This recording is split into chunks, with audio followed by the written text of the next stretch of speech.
રાજનીતિ બદલવા નીકળેલા લોકો આજે પોતે જ બદલાઈ ગયા છે। જે પક્ષે આમ આદમીના નામે ભોળી જનતાના મત મેળવ્યા તે આજે આંતરિક કલેશ, અહંકાર અને દિગ્ગજ નેતાઓના ત્યાગનું પ્રતીક જાણે કે બની ગયો છે। નમસ્કાર, લલકાર સાથે હું છું નરેન્દ્રસિંહ જાદવ।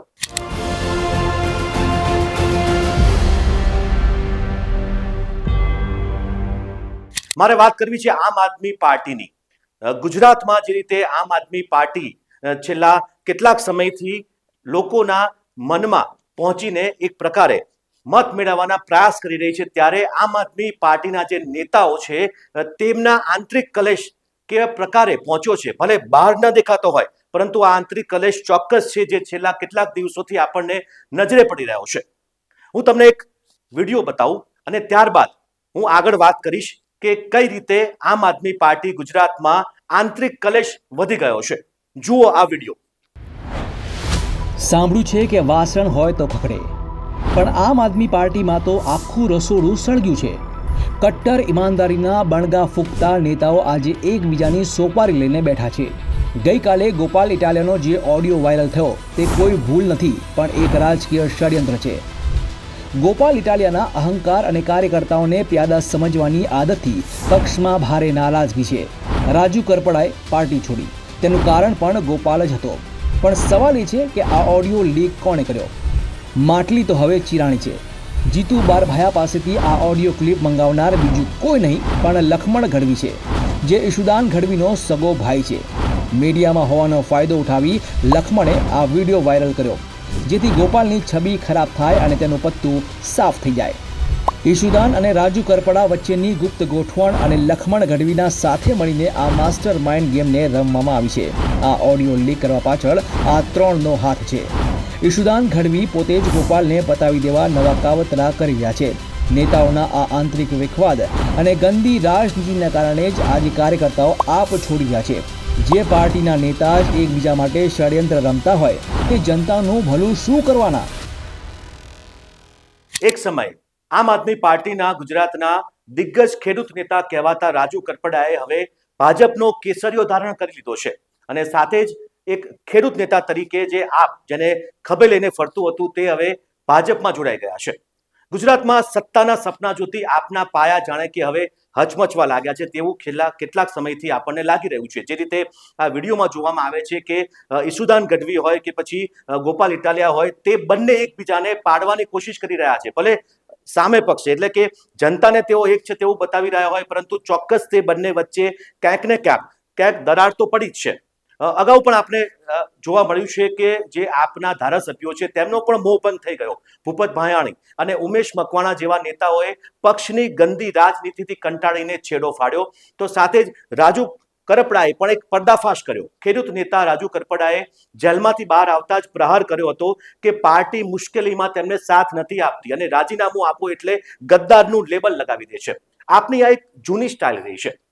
આ રાજુ કરપડાએ એવો પણ આક્ષેપ કર્યો હતો કે જ્યારે હું જેલમાં હતો ત્યારે તેને બચાવવા માટે કોઈ વકીલ પણ આમ આદમી પાર્ટી આપ્યો નહોતો। તો બીજી તરફ આપ ઉપર તે ભાજપની બી ટીમ છે તેવો સિક્કો આપમાં જ રહેલા કરસનદાસ બાપુએ લગાવ્યો હતો। કરસન ભાદરકાએ સ્પષ્ટ કીધું હતું કે આ ભાજપની બી ટીમ છે, જેનો ઉદ્દેશ માત્ર ને માત્ર મતો તોડવાનો છે। ખેર, કરસન ભાદરકા ભાજપમાં નહીં પરંતુ કોંગ્રેસમાં જોડાયા છે, એટલે તે ભાજપને ચોક્કસ ગાળો આપશે, પરંતુ સાથે સાથે ગોપાલ ઇટાલિયાની જે સ્ટાઇલ છે ને તેની સામે પણ બેફામ આક્ષેપો થયા છે। કારણ કે જે રીતે બેફામ રીતે ગોપાલ ઇટાલિયા વાણી વિલાસ કરી રહ્યા છે અને સસ્તી પ્રસિદ્ધિ મેળવવા માટે હવે તેઓ મર્યાદા પણ ઓળંગી રહ્યા છે। ડેપ્યુટી સીએમ હર્ષ સંઘવીને તું તારીથી જે રીતે તેઓ સંબોધી રહ્યા છે તે ખરેખર એક ધારાસભ્ય તરીકે એક પક્ષના પ્રદેશ પ્રમુખ રહી ચૂક્યા છે ગોપાલ ઇટાલિયા આપના, તેને આ શોભતું નથી। એક ચોક્કસ મર્યાદા હોય છે રાજકારણમાં, બોલવાની એક ચોક્કસ રીત હોય છે, પરંતુ એક સન્માનીય પદ ઉપર રહેલા ડેપ્યુટી સીએમ ગૃહમંત્રી હર્ષ સંઘવીને તું તારીથી બોલાવા તે ખરેખર આપના નેતાઓએ કદાચ શીખવાની જરૂર છે। સાથીઓ માટે પણ હીન ભાષા તેઓ ક્યારેક બોલી જાય છે। પક્ષ છોડી જનારા જૂના સાથીદારો માટે ઇટાલિયા જે ભાષા વાપરી રહ્યા છે ને તે તેમની એક જે સંસ્કૃતિ છે, આપની જે પક્ષની જે સંસ્કૃતિ પહેલેથી રહી છે તેને કદાચ છતી કરી દે છે। તેમણે સાથે જ માતાના નામે પણ રાજનીતિ કરી. પોલીસ જ્યારે વોરંટની બજવણી કરવા જાય ત્યારે પોતાની માતાને ઢાલ બનાવીને હર્ષ સંઘવી સામે તેમણે પાયા વિહોણા આક્ષેપો કર્યા. તે તેમની જૂની આદત છે અને પહેલા તેમને કદાચ ખબર હતી અને ત્યારબાદ જે ઓડિયો વાયરલ થયો તેમાં કહ્યું કે આ તો AI જનરેટેડ છે, આર્ટિફિશિયલ ઇન્ટેલિજન્સનો ઉપયોગ કર્યો છે. અરે ભાઈ, આર્ટિફિશિયલ ઇન્ટેલિજન્સનો ઉપયોગ તમે પણ કરતા આવ્યા છો તેવો આક્ષેપ તમારા જ જૂના સાથીઓએ કર્યો છે. કથિત ઓડિયો ક્લિપ જે છે તે હવે પોતે મીડિયામાં હીરો બનવા માટે વાયરલ કરીને ગૃહમંત્રીને બદનામ કરવાનું કાવતરું રચ્યું હોય તેવી ચર્ચાઓએ પણ ખૂબ જ જોર પકડ્યું હતું. આપણે એ પણ જોઈએ કે ઇટાલિયાના જે જૂતા કાંડ છે અને જે આંતરિક વિખવાદ છે તેની જો વાત કરું તો ઇટાલિયાએ પહેલા પ્રદીપસિંહ જાડેજા જ્યારે ગૃહમંત્રી હતા ત્યારે તેમની ઉપર જૂતું ફેંક્યું હતું અને ત્યારબાદ ઇટાલિયા ઉપર પણ જૂતું ફેંકાયું. આ પણ એક આખું પ્રી પ્લાન હતું તેવું કહેવામાં આવી રહ્યું છે. સસ્તી પબ્લિસિટી મેળવવા માટેના આ પેંતરા હતા તેવું પણ માનવામાં આવી રહ્યું છે. પરંતુ જે રીતે આમ આદમી પાર્ટીના જે નેતાઓ છે ને અત્યારે તમામ એક પછી એક જે પક્ષ છોડી રહ્યા છે, હવે એવું પણ કહેવાય છે કે આ ડૂબતું વહાણ છે અને ટૂંક સમયમાં ઈસુદાન ગઢવી પણ કદાચ પક્ષ છોડી દે તો નવાઈ નહીં. કારણ કે ગોપાલ ઇટાલિયા સામે અનેક આક્ષેપો થઈ રહ્યા છે. ગોપાલ ઇટાલિયા ચૂંટણી દરમિયાન અગાઉ જ્યારે વિધાનસભાની ચૂંટણી હતી ત્યારે પ્રદેશ પ્રમુખ હતા ત્યારે પણ તેમણે પૈસા લઈને ટિકિટો વહેંચી હતી તેવા આક્ષેપો થયા છે. સાથે જૂનાગઢમાં પણ હમણાં આમ આદમી પાર્ટીના કેટલાક જે કાર્યકર્તાઓ છે તેમણે પણ આક્ષેપ કર્યો કે પૈસા આપે તેને ટિકિટ આપવામાં આવે છે. અને રાજુ કરપડા તેમજ કરસનદાસ બાપુ જે પક્ષ છોડીને ગયા છે તેમણે પણ એવું કહ્યું છે કે ઇટાલિયાના કારણે જ પક્ષ તૂટી રહ્યો છે. ઇટાલિયા પોતે વકીલ હોવા છતાં પણ જેલમાં ગયેલા પોતાના જ કાર્યકર્તાઓને કાનૂની મદદ નથી કરતા.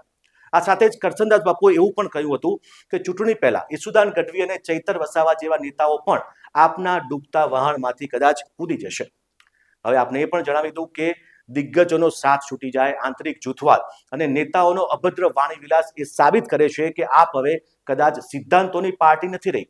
ગુજરાતની જનતા કદાચ હવે સમજી ગઈ છે કે આમ આદમી પાર્ટીના આ મોહરાની પાછળ માત્ર ને માત્ર એક સત્તાની ભૂખ છે અને આ એક માત્ર અરાજકતા ફેલાવતી ટોળકી છે તેવું કદાચ લોકોને મગજમાં આવી રહ્યું છે. ભલે ગત જે કોર્પોરેશનની ચૂંટણી હતી તેમાં સુરતમાં આમ આદમી પાર્ટીએ 27 બેઠકો મેળવી, વિધાનસભામાં પણ 5 બેઠકો મેળવી, પરંતુ ત્યારબાદ શું થયું? આમ આદમી પાર્ટીમાં જે પણ ચૂંટાય છે તે સત્તા મેળવવા માટે આવે છે તેવું સ્પષ્ટ ચોક્કસ થઈ ગયું છે. અને જે વિપક્ષ તરીકે જે કોંગ્રેસને વાત કરીએ તો કોંગ્રેસ સામે પણ આમ આદમી આક્ષેપ કરતી રહી છે અને ભાજપ સામે પણ કરતી રહી છે. ત્યારે હવે લોકો એ જોવાનું છે કે આમ આદમી પાર્ટી આવશે જો કદાચ ક્યાંય પણ સત્તામાં, તે પછી તાલુકા પંચાયત હોય, જિલ્લા પંચાયત હોય કે પછી કોર્પોરેશન હોય, તો શું તે 5 વર્ષ પૂરા કરી શકશે ખરા? કારણ કે આંતરિક કલેજ એટલો બધો હોય છે, માત્ર સત્તાની જ ભૂખ હોય ને તેવું લાગી રહ્યું છે.